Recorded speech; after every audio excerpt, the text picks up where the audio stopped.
ये तनाव डिस्ट्रेस के रूप में उभरता है। तो जब ये जो डिस्ट्रेस होता है ना, ये डिस्ट्रेस को ही हमें ये मैनेज करना होता है। डिस्ट्रेस को ही हम अपने जीवन में मैनेज करते हैं। यूस्ट्रेस को मैनेज करने का कोई फायदा नहीं है। तनाव होना भी चाहिए, पॉजिटिव चीजों से मिलने वाले तनाव होने चाहिए, जो आपके जीवन को आगे बढ़ाने में एक फोर्स के रूप में काम करता है। सर लेकिन अगर आपसे मेरा डिस्ट्रेस दूसरा अगर सवाल है सर। हाँ, एक मिनट मैं मैडम, आपको इसको सर पूरा कर ले, जी सर मैं इसको पूरा कर देता हूँ। जी जी डिस्ट्रेस को पूरा करने के लिए, डिस्ट्रेस को ठीक करने के लिए हम लोग तनाव मैनेजमेंट करते हैं।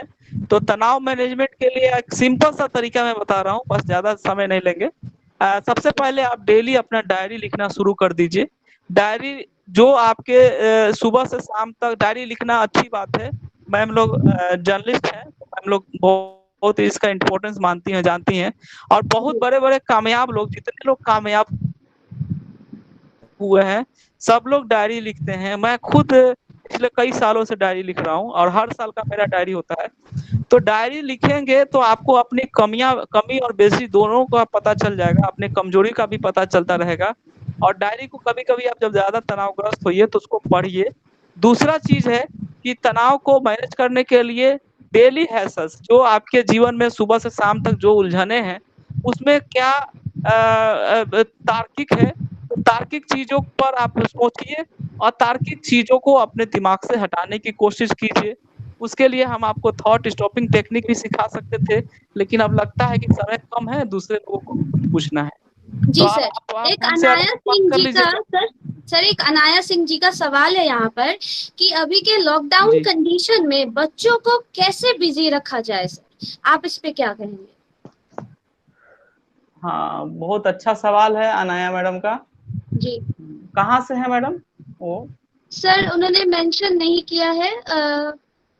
नहीं सर, उन्होंने अच्छा, मेंशन नहीं किया है सर। बच्चों को बिजी रखने के लिए मैं सबसे अच्छा मैं सर उड़ीसा, एक सर वो तरीका उड़ीसा से है। सर वो अच्छा उड़ीसा अच्छा, से है। ठीक है। जी हाँ, ठीक है। तो मैं आपको बता दूं कि बच्चे को बिजी रखना कैसे, बिजी रखने के लिए सबसे पहले क्या करना है। तो सबसे पहले बच्चों का एक अपना जो शेड्यूल, अभी घर में बच्चे हैं, तो बच्चों को ज्यादातर अगर हम कोशिश करें, अभी देखिए पढ़ाने की कोशिश मत कीजिए। अगर आप पढ़ाने जाइएगा तो बच्चे पढ़ेंगे नहीं। बच्चों को सबसे अच्छा है कि आप उनको कुछ क्रिएटिव काम को दीजिए। जैसे क्रिएटिव काम का ये मतलब नहीं कि खाली पेंटिंग बनाइए और या फिर कोई दूसरा काम। बच्चों को वैसा काम करने देना चाहिए। अभी अभी के टाइम में आप ये दे सकते हैं कि जो आपके बच्चे हैं, आप उनको कुछ वैसा काम कराइए। जैसे आपके घर में अगर दादा दादी हैं, तो दादा दादी से वो बैठकर दादा दादी के जीवन के बारे में सुने, उसमें उनको व्यस्त करना चाहिए अगर दादा दादी हैं तो। और नहीं तो आप अपने बचपन की बातें बच्चों से जरूर शेयर करिए।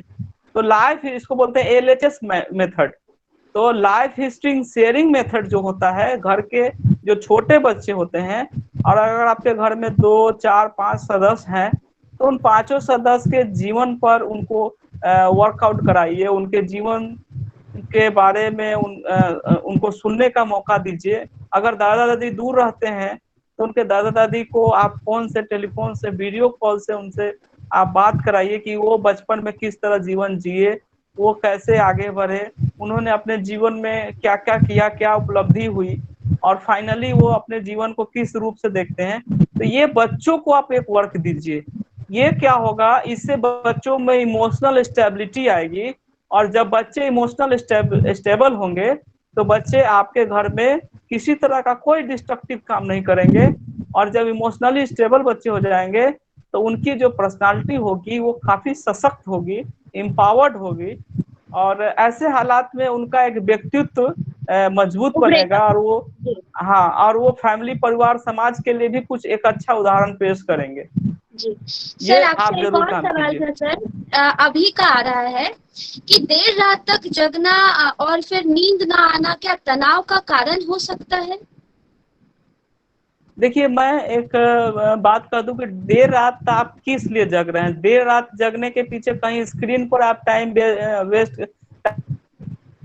टाइम आप दे रहे हैं, इंटरनेट सर्फिंग कर रहे हैं, स्क्रीन का बोले तो ज्यादातर लोग ऑनलाइन हो इस कारण से देर होते हैं। या कई लोगों को मैंने देखा है कि देर रात तक पढ़ाई करते हैं जगकर, जो जो बिल्कुल सही नहीं है। अगर आप रात में जगकर आप पढ़ाई करते हैं, जैसे कुछ लोगों का आदत होता है कि दिन में सोते हैं या दिन में देते हैं और रात में वो काफी देर तक जगे रहते हैं, तो ये एकदम सही नहीं है सेहत के लिए, और मेंटल हेल्थ के लिए तो बिल्कुल सही नहीं है। सर फिजिकल इससे हेल्थ के बचा लिए भी कैसे सही जा नहीं है और सकता है मेंटल हेल्थ के लिए। सर? जैसे एक बैक सबसे बैक पहले जी सर, एक और सवाल इसी से जुड़ा, सबसे पहले मैं आपसे पूछना जी चाहूंगी, जी साथ में आप दे देना। सर यहाँ पे लिखा हुआ है कि मेंटल इलनेस अगर किसी को हो जाए तो उससे बाहर कैसे निकला जाए, तो सर ये दोनों आपको लाभ करके बता दें। ठीक है। तो सर सबसे और उनका पहले ये मैं भी सोने का सवाल रूटीन है बता। सर उनका ये भी सवाल है अनु का, कि समस्तीपुर से रहने वाली हैं सर, कि एक तो लवली ने बोला कि कैसे बचा जाए, और सर जो दूसरे अगर उनको पता चल जाए कि वो मेंटल इलनेस से सफर कर रहे हैं तो मोटिवेट कैसे करे दूसरे उनको। अच्छा हाँ, देखिए सबसे पहली बात है कि जो लोग मेंटली किसी समस्या से ग्रसित होते हैं या उनका मेंटल हेल्थ अगर किसी कारण से डाउन चला गया है, तो उनमें सबसे पहले मोटिवेशन की कमी हो जाती है। वो अपनी बात कह नहीं पाते हैं, ये आपको समझना चाहिए। और जब मोटिवेशन घट जाता है, किसी व्यक्ति में मोटिवेशन ही घट जाएगा, तो आप सोचिए कि उसका जीवन कितना खराब होता होगा। वो उस व्यक्ति को के जगह पर आप खुद को रख कर देखिएगा, तो आपको पता चलेगा कि वो व्यक्ति कहीं ना कहीं अपने आप से नफरत कर रहा है, अपने आप से घृणा कर रहा है, अपने आप को महत्व नहीं दे रहा है। तो ये बहुत सारे हालात बदल जाते हैं जब व्यक्ति का मोटिवेशन लो हो जाता है। और कई बार होता है कि इस मोटिवेशन लो होने की वजह से व्यक्ति को अपने ऊपर भरोसा रह ही नहीं जाता है। तो सबसे अच्छा होता है कि परिवार में परिवार का सपोर्ट सबसे ज्यादा फायदा करता है। अगर परिवार सपोर्ट करेगा किसी भी मेंटली सफरर को, मेंटली हेल्थ जिनका खराब हुआ है, जी परिवार जी अगर फ्रंट लाइन पर आ जाएगा तो उसमें मोटिवेशन खोया हो मोटिवेशन वापस आएगा। तो परिवार को कभी भी कम्युनिकेशन नहीं छोड़ना चाहिए, कभी भी बोझ नहीं समझना चाहिए। अगर मेंटल इलनेस अगर किसी को है तो वो भी एक घर का सदस्य है, और उसको कभी भी बोझ के तरीके से नहीं लेना चाहिए। उसके डेली के रूटीन को ठीक करना चाहिए, उसके खान पान और एक्सरसाइज की दरख्वास्त बढ़ानी चाहिए कि वो खान पान उसके रुचिकर, जो उसका रुचि है, जिन चीजों में वो रुचि लेता है खाने का, वैसी व्यवस्था की जाए। और मेंटल हेल्थ में ही ये जुड़ा है कि अगर जो लोग रात में जगते हैं, जो लोग लेट नाइट जगते हैं, उनको कुछ ना कुछ मेंटल प्रॉब्लम होता है, कुछ ना कुछ मानसिक समस्या होता है। तो वैसे लोग जैसे युवा लोग हैं, तो युवा लोग देर रात तक ऑनलाइन होते हैं, तो इसके पीछे कई तरह के कारण होते हैं कि जो लोग, कुछ लोग कामकाजी लोग हैं, वो कामकाज कर रहे हैं, कंसंट्रेशन अपना रात में उनको मिलता है तो रात में अपना कंसंट्रेट होकर काम कर रहे हैं। लेकिन कुछ लोग होते हैं जो मतलब इसी तरह अपना एक आइडेंटिटी क्राइसिस वाले जो लोग होते हैं, जिनको अपना सेल्फ का पहचान नहीं होता है, वैसे लोग देर रात तक अपना जग करके अपने पहचान को जगाने का, पहचानने का काम करते हैं। तो देर रात तक जगने से आपका मेटाबॉलिज्म खराब होता है, आपका जो चयापचय सिस्टम है वो दुरुस्त नहीं रह जाता, और आपके अंदर बहुत सारे मानसिक अवसाद होने का चांसेस बढ़ जाता है। आप में चिंता जैसी बीमारी हो सकती है, चिंता के रोग हो सकते हैं। और दूसरी चीज है कि आप में जो आपका पर्सनालिटी है उस पर बहुत ज्यादा असर पड़ेगा। चेहरे को भी आप देखिएगा तो चेहरा फ्रेश नहीं रहेगा, और आपका सारा रूटीन उथल पुथल रहेगा, आपका लाइफ सही से नहीं चलेगा। पुराने समय में आप अपने बुजुर्गों से देखिएगा, बुजुर्ग आज भी 4-5 बजे उठ जाते हैं। तो ये 4-5 बजे उठने से क्या होता है कि हमारे ब्रेन में एक मेलाटोनिन नाम का एक रसायन होता है, जो सूर्योदय के समय वो सक्रिय होता है, जो हमें तरोताजा और हमें ऊर्जा से भरा रखता है। लेकिन अगर हम लेट उठते हैं, कई लोग रात भर पढ़ते हैं, 11-12 बजे उठते हैं, 1 बजे उठते हैं, तो उस समय मेलाटोनिन का रसायन जो होता है वो बहुत ज्यादा सक्रिय हो जाता है। शाम होते होते वो टू मच सक्रिय हो जाता है। तो ऐसे हालात में आप अपने अपने आप को, अपने बुद्धि को, अपने परफॉर्मेंस को, अपनी क्षमता को आप बचा के कैसे रखिएगा? आप नहीं बचा पाते हैं और आप उसका सही सही उपयोग नहीं कर पाते हैं अपने अंदर की क्षमता को। लेकिन अगर आप सूर्योदय के पहले उठते हैं तो मेलाटोनिन रसायन जो आपके ब्रेन का है वो आपका भरपूर साथ देता है और आप दिन भर तरोताजा, उमंग, जोश के साथ आप काम करते हैं, जिंदा दिली के साथ काम करते हैं और आपका एक समाज में एक अलग व्यक्तित्व होता है और आप एक अलग अलग पहचान के नाम से जाने जाते हैं। पत्रकार सर बंधुओं को तो रात एक भर काम करना सर एक पड़ता है। सवाल पूछना था। सर एक जी। बहुत इम्पोर्टेंट सवाल है। प्रेरणा सहाय ने पूछा है कि किसी के हार्ट में अगर नशे की वजह से कार्बन जम जाता हो तो इलाज के दौरान ये तनाव में चले जाते हैं क्या? अगर चले भी जाते हैं तो कौन सी थेरेपी कारगर होगी उस सिचुएशन में? सर ये प्रेरणा सहाय उन्होंने कहा है कि कोई नशा लेने से क्या चला जाता है? सर उन्होंने लिखा है कि जिससे नसों में, वेन में कार्बन जम जाता है। आई थिंक कोलेस्ट्रॉल की बात वो कर रहे हैं।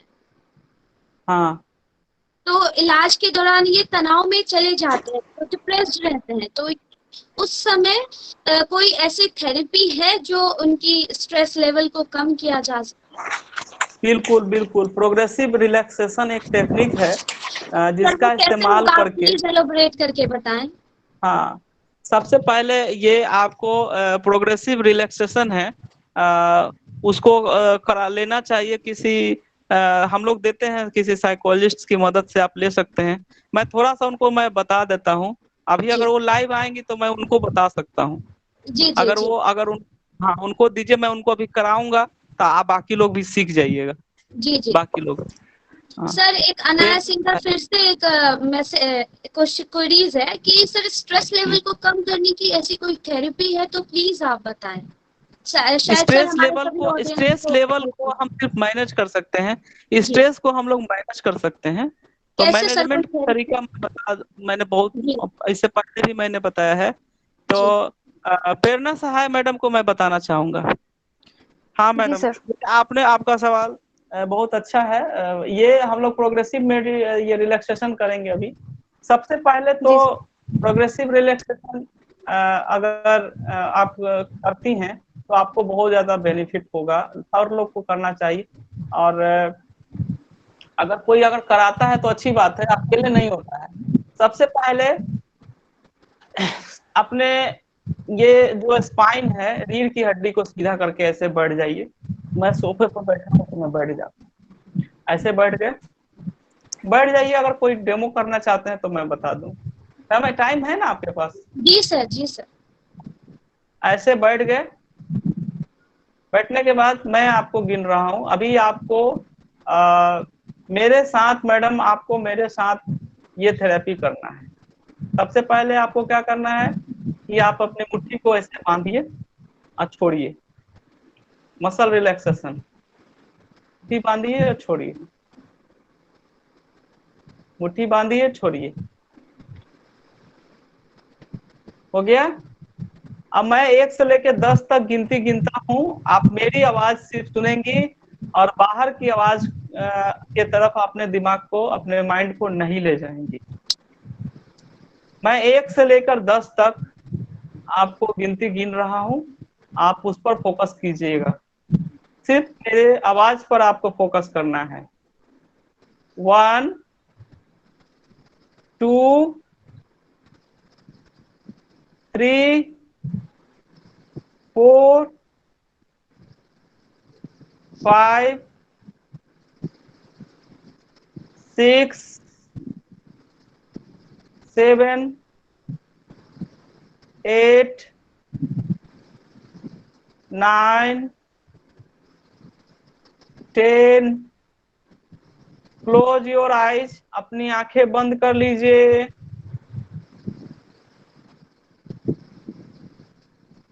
अपनी आंखें बंद कर लीजिए। सांस धीरे धीरे लेते जाइए। सांस धीरे धीरे लेते जाइए। स्लोली स्लोली सांस लीजिए। और स्लोली स्लोली छोड़िए। सांस लीजिए, सांस छोड़िए। आपका माथा सांस लेने सांस छोड़ने से आपका माथा रुई की तरह हल्का होता जा रहा है। रुई की तरह आपका माथा हल्का होता जा रहा है। सांस लेते जाइए, सांस छोड़ते जाइए। अब आपकी आंखें, अब आपकी आंखें बिल्कुल रिलैक्स हो रही हैं। ठंडी ठंडी हवा आ रही है। आपकी आंखें रिलैक्स हो रही हैं। आपकी आंखें भी रुई के समान, आपकी पलकें रुई के समान एकदम हल्की हैं, एकदम हल्की हैं। और आप सांस लिए जा रही हैं, सांस लिए जा रही हैं, सांस छोड़े जा रही हैं। अब आपका ध्यान अपने नाक पर ले जाइए। इस बीच आप सांस लेते जाइए, सांस छोड़ते जाइए। अब आपका ध्यान आपके दाहिने गाल पर होना चाहिए। आप सांस ले रही हैं, सांस छोड़ रही हैं। आपका गाल रुई की तरह हल्का होता जा रहा है। आपका दाहिना गाल रुई की तरह हल्का होता जा रहा है। अब आपका ध्यान बाईं गाल पर होगा और अब आपका बायां गाल रुई की तरह ढीला हल्का होता जा रहा है। आपका ध्यान अब गर्दन पर है और आपका गर्दन पहले से बिल्कुल हल्का है, मूवमेंट है और रुई की तरह ये हल्का है। अब आपका ध्यान आपके बाएं कंधे पर है और सांस आप ले रहे हैं, सांस छोड़ रहे हैं और आपका बायां कंधा पहले से बिल्कुल हल्का हो चुका है। अब आपका ध्यान दाहिने कंधे पर है और दाहिना कंधा पहले से बिल्कुल हल्का हो चुका है, रुई से भी हल्का हो चुका है। अब आपका ध्यान सीने पर है। सीने में कोई जकड़न नहीं है। आप सांस ले रहे हैं, सांस छोड़ रहे हैं। इस हिसाब से आपका सीना रुई के गल्ले के जैसा हल्का हो गया है, हल्का हो गया है। आप रिलैक्स महसूस कर रहे हैं, रिलैक्स महसूस कर रहे हैं। अब आपका ध्यान पेट में स्थित नाभि पर है। पेट में स्थित नाभि पर है और वह भी धीरे धीरे सांस लेने सांस छोड़ने की वजह से रुई के गल्ले के जैसा हल्का मुलायम हो चुका है, रिलैक्स हो चुका है, काफी हल्का लग रहा है। अब आपका ध्यान शरीर के ऊपरी हिस्से पर है। जो बिल्कुल बेजान हो चुका है, उसमें कोई जान नहीं है, सिर्फ मेरी आवाज आपके कानों में जा रही है और आपका ऊपरी शरीर बिल्कुल हल्का और हवा में तैर रहा है। अब आपका ध्यान कमर पर है, जो पहले से ज्यादा शांत, हल्का और हवा में तैरने जैसा हल्का हो चुका है। अब आपका ध्यान आपके दाहिने जांघ पे है, जो पहले से ज्यादा मुलायम, रुई से भी हल्का हो चुका है, रिलैक्स हो चुका है। अब आपका ध्यान बाएं जांघ पर है, जो पहले से ज्यादा हल्का और रुई से भी मुलायम हो चुका है। अब आपका ध्यान आपके घुटने पर है, जो पहले से हल्का, रुई के समान ढीला हो चुका है, मुलायम हो चुका है और हल्का हो चुका है। अब आपका ध्यान आपके दूसरे घुटने पे है, जो पहले से मुलायम, हल्का और रुई के समान हवा में तैरने जैसा हो चुका है। अब आपका ध्यान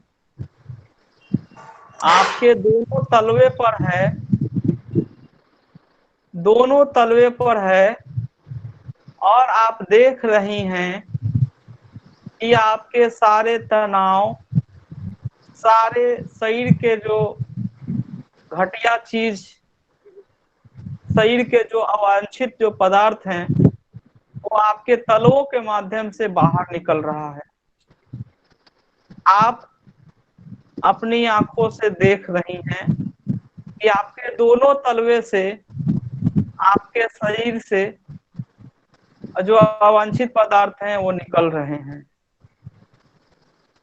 अब जैसे ही मैं 1 बोलूंगा, वैसे ही आपको अपनी आंखें खोलनी है। 10, 9, 8, 7, 6, 5, 4, 3, 2, 1. Open your eyes.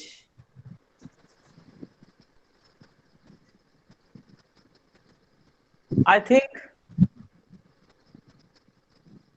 Prerna Sahay madam, आपने जी किया सर। किया ये? जी सर। को डेली कम से कम 10 मिनट कीजिए, तो आपके जीवन में ये बहुत बड़ा फायदा लेकर आएगा। इसका फायदा हम लोग भी करते हैं, हम लोग भी बहुत ज्यादा दिन भर काम करते हैं, तो एनर्जी के लिए इसको करते हैं। और हर आदमी को करना चाहिए, स्टूडेंट को करना चाहिए, हाउसवाइफ को करना चाहिए, बिजनेसमैन को करना चाहिए, जो अकेला रहते हैं उनको तो जरूर करना चाहिए। ये आपके मेमोरी को बढ़ाता है, कंसंट्रेशन को बढ़ाता है, साथ ही आपके शरीर में जो भी अवयव हैं, जो अवांछित पदार्थ हैं, उसको बाहर निकालता है। और ये बहुत जांचा परखा किया हुआ रिलैक्सेशन है, इसको प्रोग्रेसिव रिलैक्सेशन कहा जाता है, इसको करना चाहिए। जी सर, धन्यवाद सर, आपने बहुत अच्छा ही रिलैक्सेशन थेरेपी बताया उसके जी लिए। जी, welcome thank madam, you so आपका मच सवाल। Sir, thank you so much, आपने इतना अच्छा रिलैक्सेशन थेरेपी बताया। और होप सो कि जितने भी हमारे ऑडियंस है उन्हें भी इससे जरूर लाभ मिलेगा। सर, हमारा जो पहला सेशन है वो कंप्लीट हो गया है, जो कि 1 घंटे का था। और thank you so much sir, मेरे इतने सारे सवालों का जवाब देने के लिए और ऑडियंस के थैंक यू सवाल मैम। देने के लिए। सर अभी पहला ही सेशन अभी खत्म हुआ है। अभी हमारा जो डायरेक्टली जो 1-to-1 डिस्कशन जो ऑडियंस के साथ जो इंटरैक्टिव सेशन होने वाला है वो बस थोड़ी ही देर में स्टार्ट होगा।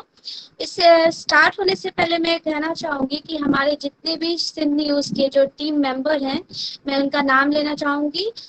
जो हमारे न्यूज एंकर है वो शुभम सानू है और नमस्ते सतीश एस सक्सेना, ज्योति कुमारी, मृणाल कुमारी, संगरीला ठाकुर, प्रिया कुमारी, अनु कुमारी, कुमारी स्वाति, दीपशिका कुमारी, ये सारे हमारे न्यूज एंकर हैं। अगर पॉसिबल हो तो प्लीज आप ऑन करके हाई कर सकते हैं।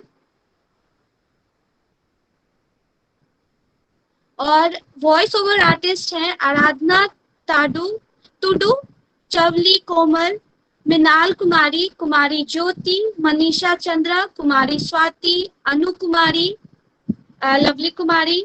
सोशल मीडिया मैनेजर जो है हमारे इस चैनल के Ujjwal Kumar, Satish S Saxena, Saurabh Kumar, Shubham Sanu, Amrit Kumar, channel managed by Shubham Sanu, Saurabh Kumar, PN Himanshu, जो हमारे इस चैनल के ग्राफिक डिजाइनर है उनको भी थैंक यू सो मच।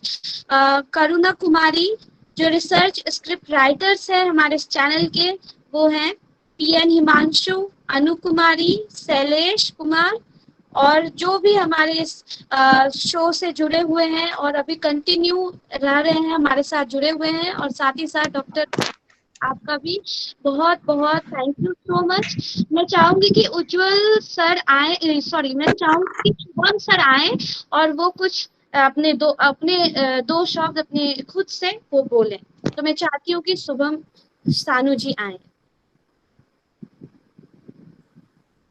नमस्कार सभी को। सबसे पहले तो बहुत बहुत धन्यवाद डॉक्टर मनोज सर का जो अपना समय हमारे साथ दिया। और साथ में हम कहना चाहते हैं कि मेंटल हेल्थ एक ऐसा मुद्दा है जिसे हम सभी कहीं ना कहीं गुजरते हैं लेकिन नजरअंदाज करते हैं, और हमारी सिंध न्यूज जो टीम है उसका प्रयास यही रहा है कि सभी इस मुद्दे को लोगों तक पहुंचा सके, और इस पर बातचीत करना शुरू कर चुके हैं और कर रहे हैं अभी भी। हमारी टीम सिंध न्यूज का यही प्रयास है कि यह सेशन आप सभी को लाभ पहुंचाए, और आगे हम इसी तरह का और भी सेशन करेंगे जिससे लोगों को जहां तक समस्याएं आए हैं उससे समाधान मिल सके, उसका मानसिक स्वास्थ्य जैसे मुद्दों पर खुलकर चर्चा कर सके। यही हमारा टीम का, यही हमारे चैनल का एकमात्र मुद्दा है कि लोगों तक उसकी जानकारी पहुंचा सके और लोगों की समस्याओं का समाधान कर सके। बहुत बहुत धन्यवाद मनोज जी फिर से, और मैं सेशन को आगे स्टार्ट किया जाए। Thank you very much sir. Thank you so much Shubham हमारे साथ जुड़ने के लिए, और thank you so much Swati इस शो को कोऑर्डिनेट करने के लिए। और हमारा अब सेकंड सेशन जो बहुत ही इंटरैक्टिव सेशन होने वाला है वो अब स्टार्ट होने वाला है। इसमें आप सभी अपने अपने माइक्रोफोन एक एक करके जिनको क्वेरीज होंगी, जिनको पूछना होगा या जिनको अपने अनुभव को साझा करना होगा, आप डायरेक्टली डॉक्टर मनोज कुमार से पूछ सकते हैं, और आपके जो भी मेंटल हेल्थ से रिलेटेड प्रॉब्लम्स है उनका सोल्यूशन आप डायरेक्टली डॉक्टर मनोज कुमार से पूछ सकते हैं। तो अभी से हमारा सेकंड सेशन शुरू होने जा रहा है। तो डॉक्टर मनोज कुमार आप जी जो भी हमारे ऑडियंस की क्वेरीज हैं आप उन्हें आंसर कीजिए। जी कोई है जो पूछना चाहते हैं? हेलो हेलो जी हाय, मेरा नाम मेधा है और मैं समस्तीपुर से हूँ। और मेरा क्वेश्चन ये है कि सर अभी का जो टाइम चल रहा है ये 2020, ये हम सब जानते हैं कि बहुत ही खराब टाइम है। मतलब हर एक स्टेट में कुछ न कुछ खराबी सुनने को मिलता है, चाहे न्यूज देखो या आसपास देखो, कुछ नहीं तो कोरोना से लोग हैं। तो इस खराब टाइम में खुद को कैसे पॉजिटिव रखे, और हर वक्त और खुद को जब लो फील करते हो जो हर वो चीज हमें परेशान करती है उससे कैसे बचें? पहला सवाल ये है, और एक और सवाल है बट इसके बाद I'll go on that. ठीक है तो सर बहुत अच्छा सवाल है मेधा भास्कर, थैंक यू, आपने बहुत अच्छा सवाल किया। ये सवाल आपका और हजारों ऐसे लोगों का है जो अभी खुद को पॉजिटिव नहीं रख पा रहे हैं, क्योंकि कुछ घटनाएं हमारे जीवन में इस तरह से घटती हैं, उसका स्पीड जो होता है वो इस तरह से घटता चला जाता है कि ज्यादातर हम अपने जीवन में जो नहीं चाहते हैं वो कभी कभी ज्यादातर लगातार होने लगता है। तो हमारी उम्मीदें कहीं घटने लगती हैं, हम अपने अपने ऊपर विश्वास करना छोड़ देते हैं और कहीं सुनी बातों पर हम ज्यादा फोकस कर लेते हैं, हमारा ध्यान वहां चला जाता है। तो ऐसा क्यों होता है कि हमारा ध्यान किसी गलत चीज पर चला जाता है, किसी निगेटिव चीज पर चला जाता है, और जो हम हैं, हमारे अंदर जो क्षमता है, हम क्षमता को और अपने होने का सबूत को छोड़कर हम दूसरी वैसी चीजों पर चले जाते हैं जो हमारे जीवन को अंधकार की तरफ ले जाता है। तमाम सारी चीजें हमसे ही जुड़ी हैं, हमारे अपने परसेप्शन से जुड़ी हैं, हमारे अपने नजरिए से जुड़ी हैं। जब हमारा नजरिया कमजोर होता है, तब वातावरण में तो हजारों ऐसे तो हजारों घटनाएं घट रही हैं, तो हम उन घटनाओं के उस हिसाब से नहीं देखते। हम क्या करते हैं कि जब हम किसी तरह का तनाव पालते हैं, किसी तरह का कोई उम्मीद अपने जैसे ही हमारा फोकस अपने ऊपर हटता है, जब हम अपने ऊपर भरोसा करना छोड़ते हैं, जब हम अपने अंदर के जो हमारा अंदर सेल्फ है उससे हम पीछा छुड़ाने की कोशिश करते हैं, तब हमारे सामने एक घटनाएं तो वैसी घट रही है जो घटनाएं घट रही है, वहाँ हम सब्जेक्टिव होकर के और अपना अपने तरफ से कुछ ऐड करने लगते हैं, हमारा जो नजरिया है बदलाव आ जाता है। वो घटना तो ऑलरेडी पहले घट रही है और उन घटनाओं को हम अपने तरफ से ऐड करके कुछ अपने हिसाब से, कुछ सुनी हुई बातों को लेकर और कुछ चीजें जो जो दुनिया में काफी समय से चला आ रहा है, हमारे पूर्व अनुभूतियां, हमारे पूर्व पास्ट एक्सपीरियंस, उनके माध्यम से हम चीजों को ऐड कर लेते हैं और हमारा परसेप्शन चेंज हो जाता है, हमारा नजरिया बदल जाता है। और यही कारण होता है कि हम जब पॉजिटिव रहना चाहते हैं और हमारे अंदर निगेटिविटी का साया आ जाता है। तो ये कैसे होता है, ये पॉजिटिविटी हमारा कब खतरे में पड़ता है, ये जानना बहुत जरूरी है। हमारे अंदर हमारा सेल्फ हमारा कमजोर क्यों हो जाता है, हमारा सेल्फ कमजोर होने के पीछे बहुत सारे कारण हैं कि हमारे जो जो हम जिन चीजों से हम अपने आप को जोड़ते हैं, हर आदमी अपने जीवन में किसी न किसी चीज से कमजोर होता है।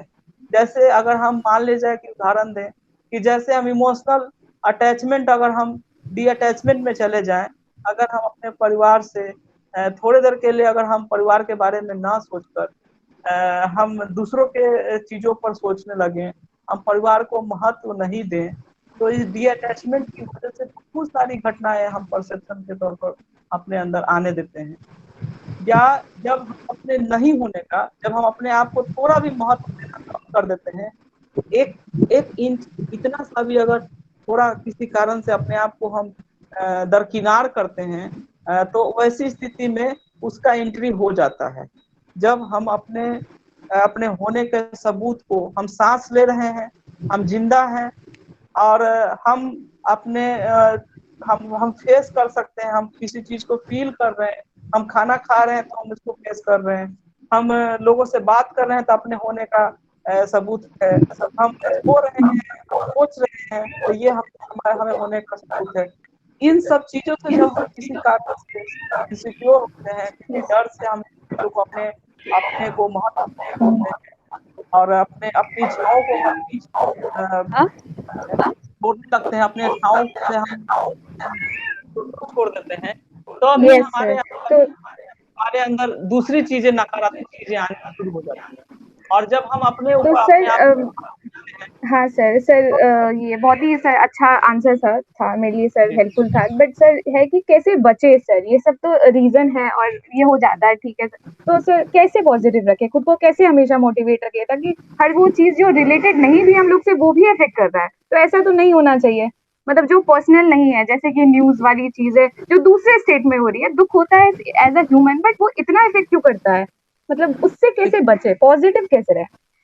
देखिए हर आदमी में कुछ लोग ज्यादा सेंसिटिव होते हैं, तो जो लोग ज्यादा सेंसिटिव होंगे वो घटनाएं उनको जल्दी प्रभावित भी करती हैं। जैसे आप देख लीजिएगा कि मैंने बहुत सारे ऐसे लोगों को भी देखा है कि अखबार पढ़ते हैं, चाय की चुस्की लेते हुए अखबार पढ़ रहे हैं और कोई घटना अखबार में देख लिया तो दिन भर उनका उस घटना के प्रति सोच रह जाता है, दिन भर उनका उस घटना से वो विचलित हो जाते हाँ हैं। सर। तो मैं ये कहना चाहता हूँ कि सबसे पहले सेंसिटिव अपने आप को ज्यादा सेंसिबल नहीं रखना चाहिए।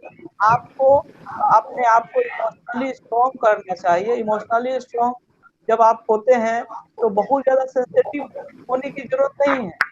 सेंसिटिव व्यक्ति कब हो जाता है, जब वो कहीं ना कहीं इमोशनली स्टेबल नहीं हो। तो हमें अपनी भावनाओं पर काबू करना सीखना चाहिए, अपने इमोशन को स्टेबल बनाने की कोशिश करनी चाहिए। तब हम सेंसिटिव ज्यादा नहीं होंगे और हम जो घटनाएं घट रही हैं ठीक उसका परसेप्शन उसी अनुसार करेंगे। जैसे मान लीजिए कल प्लेन क्रैश हुआ था, काफी लोग दुखी हो गए, काफी लोग दुखी हो गए। जो लोग यस सेंसिटिव सर। होंगे वो इस घटना को खुद से जोड़ लेते हैं। तो ऐसा नहीं करना चाहिए, खुद से किसी घटना को नहीं करना चाहिए। हाँ, जो घटना जैसे घटी उसको उसी हिसाब से उसके बारे में रिस्पॉन्स करना चाहिए। रिएक्शन आप जब आप दीजिएगा तौर से अपने आप को जोड़ लीजिएगा तो आपको क्या होगा, आप सेंसिटिव ज्यादा हो जाते हैं। आपको जब भी कोई चीज से जुड़ना चाहिए तो ऑब्जेक्टिव जब ऑब्जेक्टिव तरीके से आप जुड़िएगा तो आपको आप ज्यादा नहीं होंगे। सर, और मनोज सर, जी सर मैं चाहूंगी कि हमारे दूसरे लोगों को भी मौका मिले। हाँ हाँ हाँ, thank you so thank you much. Sir, thank you thank you so ma'am, much sir answer करने के लिए, थैंक यू सर। जी थैंक यू जी, ma'am. Thank you so much Medha. अगर कोई और हैं जो जिनको पूछना हो, किसी भी तरह की क्वेरीज हो, प्लीज आप सर से डायरेक्टली बात कर सकते हैं माइक्रोफोन ऑन करके। Hello. Hi, sir. This is Satish. Hi, Hello. Hello, हाँ सतीश जी, जी नमस्ते। Sir, this is Satish Saxena, sir, and I have a question that what is sir bipolar disorder? जो सुशांत सिंह राजपूत का जो सर अभी जो सुसाइड वो इंक्वायरी हो रहा था सर, तो उसमें एक टर्म आया कि बाइपोलर डिसऑर्डर क्या होता है सर? मैं बताता हूँ। मैं सबसे पहले आपको थैंक यू बोलना चाहूँगा कि आपके सवाल को मैं बाकी लोगों के लिए भी मैं बता दूं कि जो सुशांत सिंह और ये राजपूत की बातें हो रही हैं वो बहुत सारी बातें हैं, उस पर हम लोग को नहीं जाना चाहिए। उन बहुत सारा मिथ है। बाइपोलर डिसऑर्डर कहीं ना कहीं ह्यूमन काफी फेमस चीज है अभी हमारे इसका अगर बाइपोलर का अगर बात कीजिएगा तो 7 से 8 करोड़ लोग हैं जो हिंदुस्तान में इस समस्या से ग्रसित हैं। जो कहीं ना कहीं ये आम लोगों के, आम भारतीयों में ये पाया जा रहा है। ये बीमारी पिछले कई दशकों से हमारे भारत के संस्कृति में घुस गई है।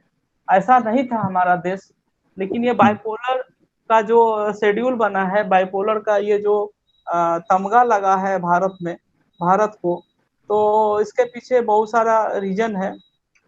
बाइपोलर जो डिसऑर्डर है वो हमारे मूड से रिलेटेड है, हमारे मूड की एक बीमारी है, हमारे मन की एक ऐसी बीमारी है जो हमारे इमोशन से जुड़ा होता है।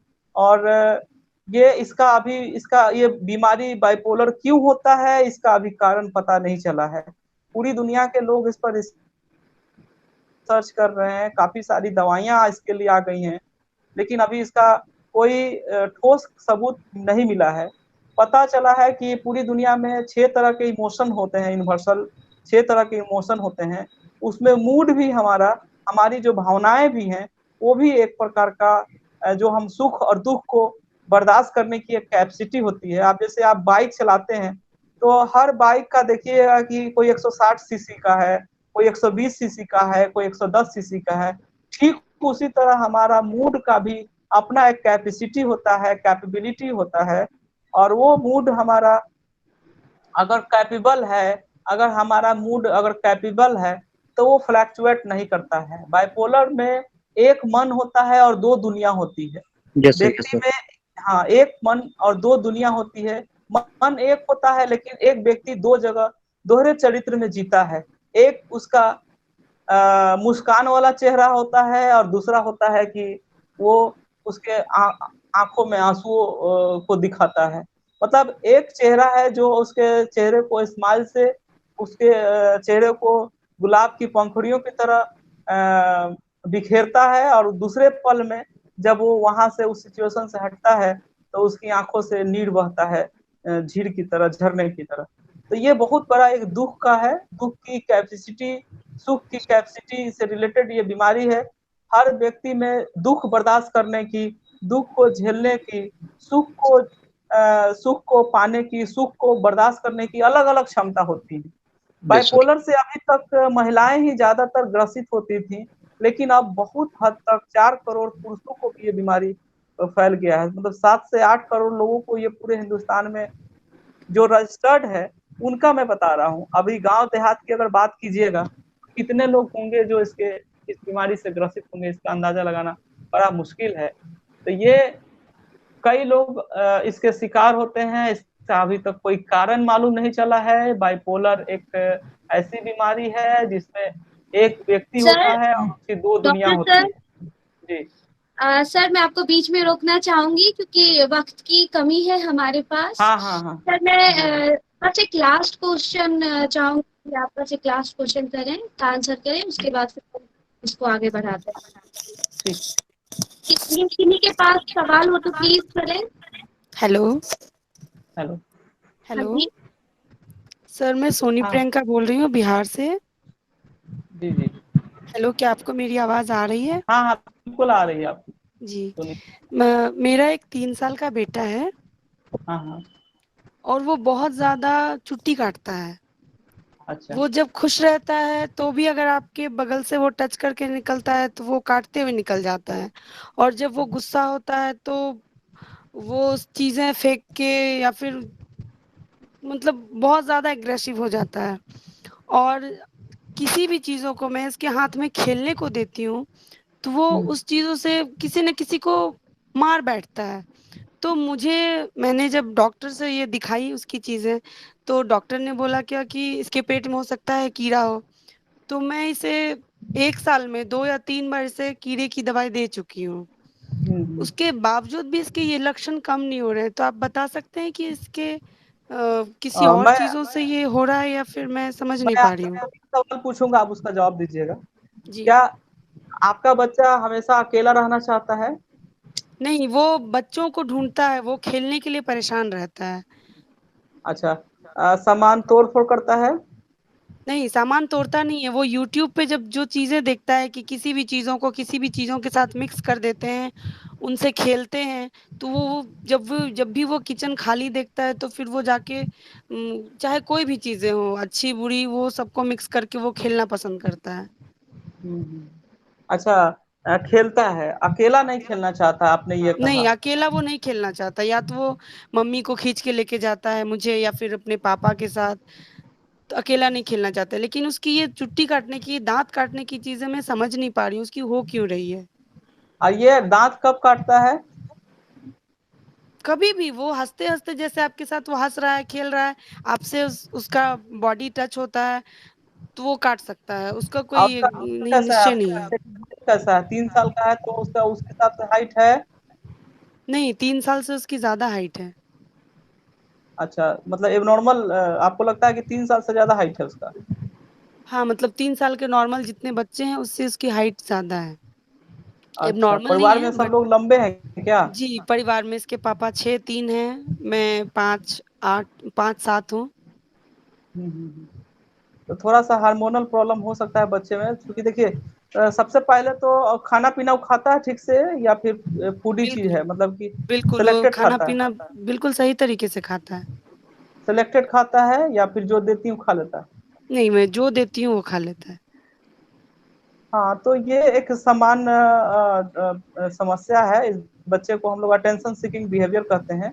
अब इसमें ये देखना होगा कि थोड़ा इमोशनल सपोर्ट आपको देना पड़ेगा। इमोशनल सपोर्ट जब आप बच्चा को जब लगता है कि इमोशनली मैं यहाँ पर अनफिट हूँ, मुझे यहाँ इमोशनल अटैचमेंट की कमी है, तो वैसी स्थिति में बच्चे ये बिहेवियर करते हैं जिसको हम लोग बोलते हैं अटेंशन सीकिंग बिहेवियर।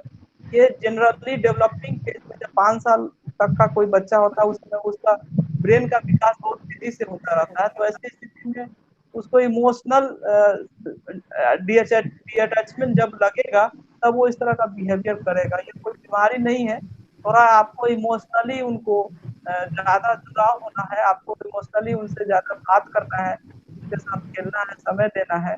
इसको हम लोग बोलते हैं कि चाइल्डहुड में जब बच्चे के साथ, ये हर बच्चे के साथ होता है लेकिन ये 2 बार होता है। जैसे कुछ पीपी काट रहे हैं और अपनी बात नहीं कह पा रहे हैं, तो आप उनको महत्व दीजिए। इमोशनली थोड़ा वो अपने आप को अनफिट महसूस कर रहे हैं, उनको उनके दिमाग में ये चल रहा है कि हमें जितना प्यार मिलना चाहिए उतना नहीं मिल पा रहा है, तो वो किसी कारण से उनके दिमाग में है। तो आप कम्युनिकेशन बनाइए पॉजिटिव तरीके से, उनके हिसाब से सोचते हुए, अपने तरफ से कोई आर्गुमेंट या किसी तरह का डांटने फटकारने वाला नहीं। ओके, तो ये समय के साथ ये मेन बिहेवियर प्रॉब्लम है, ये 6 साल 5 साल के बाद, 6 साल में, 5 साल से पहले ही खत्म हो जाएगा, लेकिन 4 साल के एज तक रह सकता है। 3 साल से 4 साल के बीच में ज्यादा होगा, 4 साल के बाद फिर इतना नहीं होगा। Thank you sir. Thank you so much Soni Priyanka ji हमारे साथ जुड़ने के लिए। सर मैं कार्यक्रम को आगे बढ़ाते हुए उज्जवल सर को मैं इनवाइट करना चाहूंगी कि वो आए और वोट ऑफ थैंक्स करें हमारे सिम न्यूज चैनल की तरफ से। तो सर धन्यवाद लवली जी। धन्यवाद। उज्जवल नहीं, हिमांशु, कोई बात नहीं। जी सर, जी सर।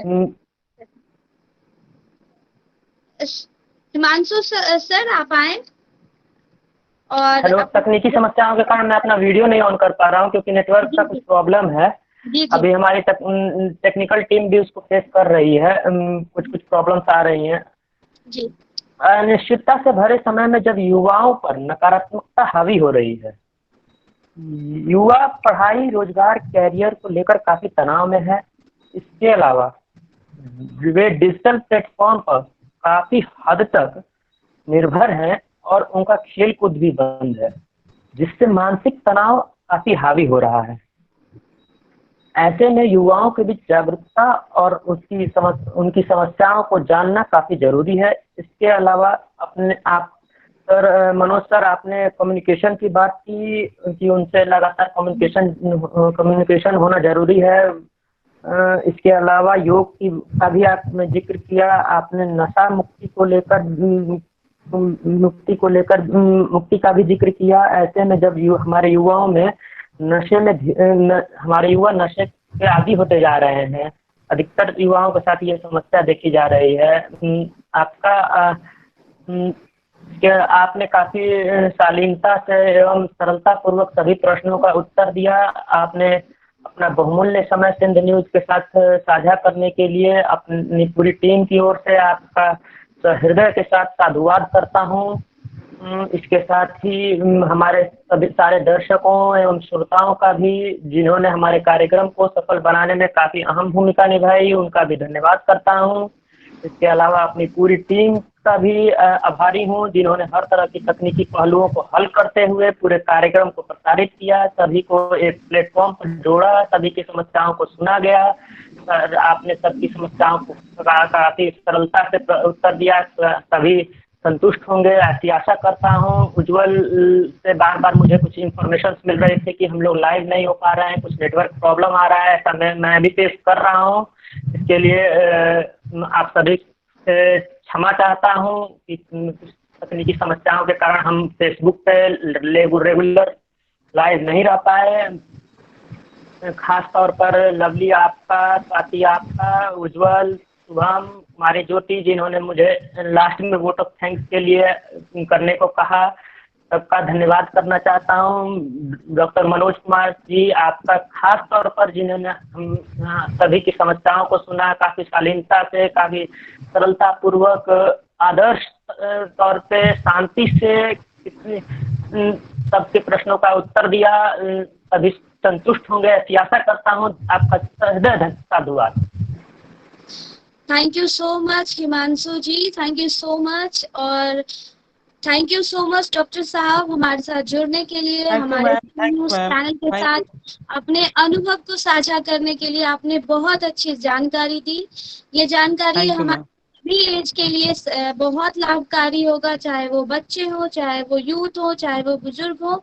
आपने सभी पहलुओं पर अपनी बातें रखी और अच्छी बातें हमें बताई।